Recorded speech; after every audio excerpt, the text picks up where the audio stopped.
Betting on a Darkie by Mteto Nyaki.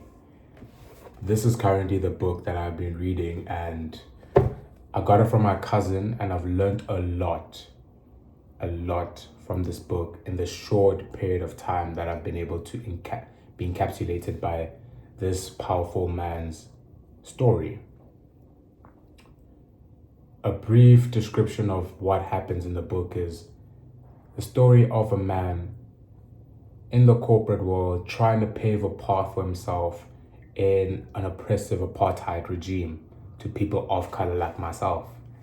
And for him to openly tell us the story of how he was able to grow from the slums of Mthatha to an executive at MTN, one of the largest companies in South Africa respectively. It's very inspirational, and for me, when I read biographies or read stories about influential people, the most important thing is to learn the stories, not just to praise them, because you learn nothing from merely praising anybody. You have to look, sit down, see what they're doing, see what they went through, how you can implement what they did into your life and grow from that. And this is a man that I'm very, very, very, very in awe of. I admire him. He did a lot for himself. He did a lot for his family. He did a lot for the Black community. And these are just a few lessons that I learned from the book, and I hope it helps anybody that listens. Number one, life can end in an instant. Make the most of every single day. This specific lesson got taught to me in the book when he described a car accident that he went through and almost lost his life. Same thing with the hijacking. He got hijacked and he almost lost his life. So tomorrow is not granted for anybody. Every single day needs to count.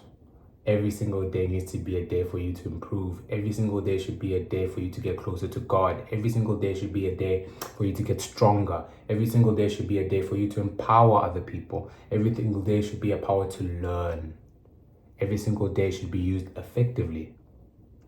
You have to do something that will leave an impact on somebody's life, or at least improve your life so you can leave a bigger impact on people's lives. Every single day should be used effectively, because tomorrow is not granted. Don't wait for things to come to you. This is a very accurate. Nobody's gonna come and chase you. Nobody's gonna come and save you. Nobody's gonna come and buy you a Ferrari. Nobody's gonna come and make you fit. Nobody's gonna come and make you strong, influential, or charismatic. You have to go out and go and try, fail a few times, and then win. Go out, ask people for certain things, get rejected, try again, get accepted, and win. You need to go out of your way to improve. You need to go out of your way to succeed. So you can't wait for things just to come to you. You need to do your part. You need to work, and you need to be able to take that fear, take the courage that you have, put the fear down, and go for what you want. Treat people properly and they will respect you. This seems like it's common knowledge, but for a lot of people it isn't. For me, I was raised that you should always have respect for people, regardless of wherever they come from. For regardless of whoever they are or their background, you need to have that initial mutual respect, always. Always treat people kindly. Always say please. Always greet and look people in the eye when you speak to them. Always try to help if you can. You need to always have respect for other people, irregardless of where they come from. Because inadvertently, that's going to come back to you. People are going to respect you because you respect them. It seems like common knowledge, but not a lot of people actually respect and treat people right. It's very important to treat people right. Comfortable in your own company. I've realized that, especially as the young demographic, we have a situation where many people fear missing out, FOMO. And Because you fear missing out, you end up doing things that you don't actually want to do. You end up being in circles where you shouldn't actually be in because you can't be alone. The voices start to creep in. You don't have control of your brain. And if you don't have control of your brain, you're not going to succeed. Life is going to be tough. So you need to try and train yourself to be comfortable in your own skin, to be comfortable with your own thoughts, to be comfortable in your own company. Because most of the time, if you're not spending with your partner, with your family, with your friends, most of the time you're spending alone. So whatever you do alone, however you feel when you're alone, counts. It counts. So you need to be comfortable in your own skin, comfortable in your own company. Your parents have a big role on the proclivities in your future, but you can change and make your own destiny. We don't ask for our parents. Some parents are worse than others. Some parents are much better than others. Some parents are loving. Others are very strict. Others are very lenient. We all have different parents. And those things that our parents teach us, we naturally do because we want to be like our parents. We need to honor our parents in the name of God. We need to honor our parents. But you get to choose what kind of man you want to be. You get to choose what kind of woman you want to be.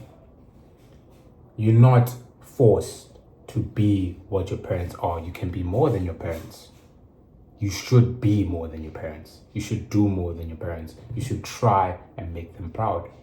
By any means necessary, try your best in every single avenue of your life. Everything. Doesn't matter what it is. Education and knowledge is everything. Value knowledge. Knowing more things will allow you to make more of an impact and effect on people's lives. If you've realized that the majority of the people that earn the most are people that add the most value to the people within the society, doctors, lawyers, accountants, so on, so forth, so on, so forth. Why? Their expertise, their knowledge, they know things that are very valuable to other people. So the more things you know, the more things you grow into your knowledge, the more valuable you will be in the marketplace. The more positive effects you'll have on other people. So you need to be constantly learning and growing, reading, improving, so you can have more value that you can add to other people. Nobody can deny if you perform well and you put in effort. Good things will come and respect will come from your colleagues. If you perform every single day, you arrive on time, look clean, look sharp, work's done proficiently every single time. Doesn't matter if your colleagues hate you. Doesn't matter if your colleagues despise you, but they're going to respect you. You can do business with people that you don't like, but you can't do business with people that you don't respect and that don't respect you. So if you do good work, your colleagues will respect you. They don't have to like you. They can hate you. But if you do good work, they'll respect you.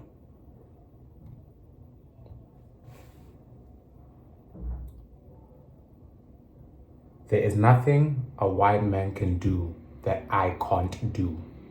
I repeat, there is nothing a man that's white can do that I can't do. One more time. There's nothing a man that's white can do I can't do. An apartheid regime that's segregated, and the black people of our country have been oppressed, have been subjugated to Bantu education, subjugated to abuse, subjugated to not being empowered. It's easy to think that other people of different races can be better than you, solely based off race. And that's the most wrong thought process you can have. Whether you're Indian, whether you're black, whether you're white, whether you're whatever. Your capacity to be able to make a difference in somebody else's life has nothing to do with your skin color. It has everything to do with the talents that God gave you and the effort you're willing to be able to improve those talents and make an impact on our society. That's what your capability is based off. It has nothing to do with what color you're born. You should not be respected because of the skin color that you have. No, you should be respected of the basis of your character, what kind of man or woman you are. I can give you a story. I was on holiday with my family, and I'm very much an athlete, and for me every day is a day to train and improve. So I was training alone on one side of a five-a-side court, and on the other side a bunch of kids were playing on the five-a-side court. So I'm playing, training. I'm dialed in, I'm working hard. I listen far in the distance. Monkey, are you done? I was shocked. At first I was like, did I hear that correctly? I turn around, I see somebody running around the corner of a wall. I'm like, okay, that's odd, but that's not going to stop me from working. Let me continue working. I'm working. A small little kid, no older than 12 years old, comes up to me and says, Monkey, are you done? Monkey, are you done? 8 years old, 10 years old, no older than 10 years old, comes to me and says, Monkey, are you done? I was infuriated. I was not going to take that away. I was not going to take that disrespect. That was unacceptable. So I asked him, where are your parents? I need to talk to your parents, because 8 to 10 years old, those are not your thoughts. Those are your parents' thoughts. Those are not your thoughts. So I need to see your parents. I need to look them in the eye. I need to see what kind of monster they're raising. So I asked him, where are your parents? I need to talk to your parents now. He doesn't want to tell me.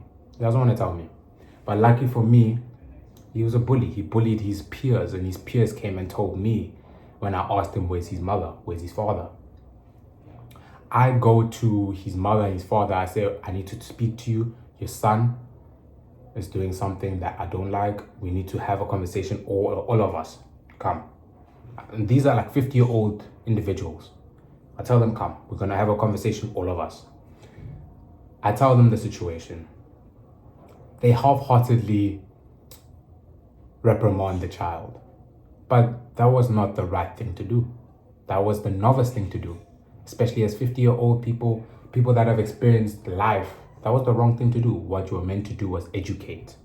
They did not educate the child.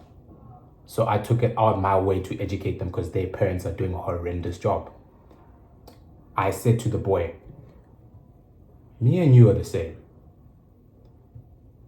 Because you're black, because I'm black, and because you're white, doesn't make you better than me, and doesn't make me better than you. We're the same species. We're the same people. We both bleed the same color.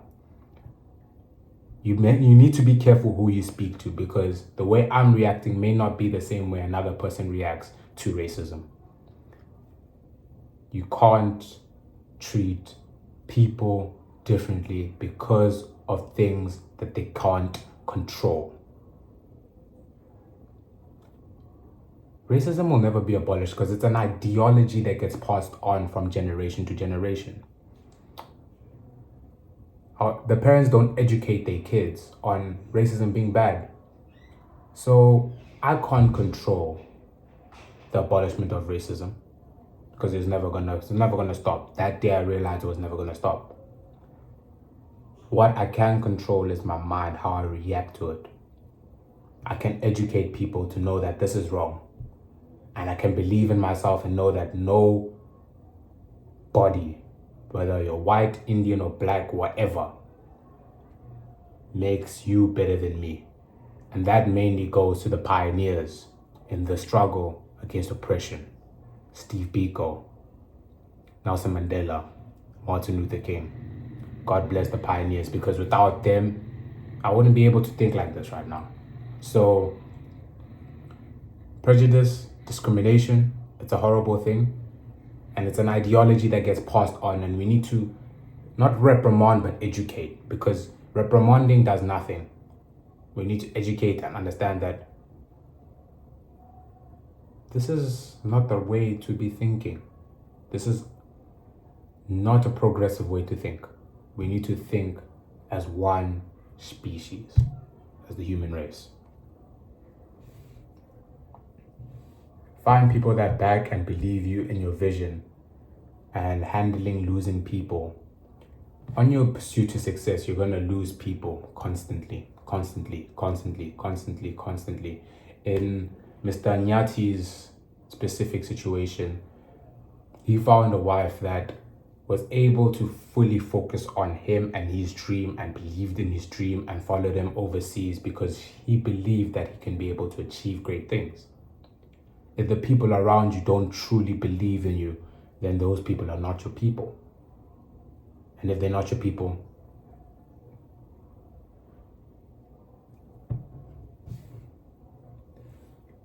your habits and actions at a young age compound who you become. Mr. Nyati, based on his book, was a person that didn't enjoy much clubbing and music and everything in that regard. He enjoyed traveling and he enjoyed reading books and motivational things that made him believe in himself more, made him feel stronger, made him more empowered in a system that's oppressive. So we need to learn from Mr. Nyati and somewhat focus on trying to implement the things that he did to get in the position that he's in. Because that's the whole point of reading a biography, is not to sit down and praise a man or praise a woman. It's to see what they did in their life, how they overcame it, and take that and implement it into your life and become something great. That's how you should be analyzing and breaking down biographies. No matter how smart or knowledgeable you are, you can always be outdone by someone that had less than you and somebody that is doing more than you. Mr. Nyati came in a system that was rooted against him to fail. Engineering school, rooted against him to fail. Corporate world, rooted against him to fail. But he inspired me to believe that it doesn't matter where you come from, if you are destined to win, you're going to win. If you do all the right things on the way to win, you're going to win. So whether you come from an impoverished background or an affluent background, you need to make the most of what you got. Because there's always somebody that can do more than you. You have no right to not have any form of hunger. No right.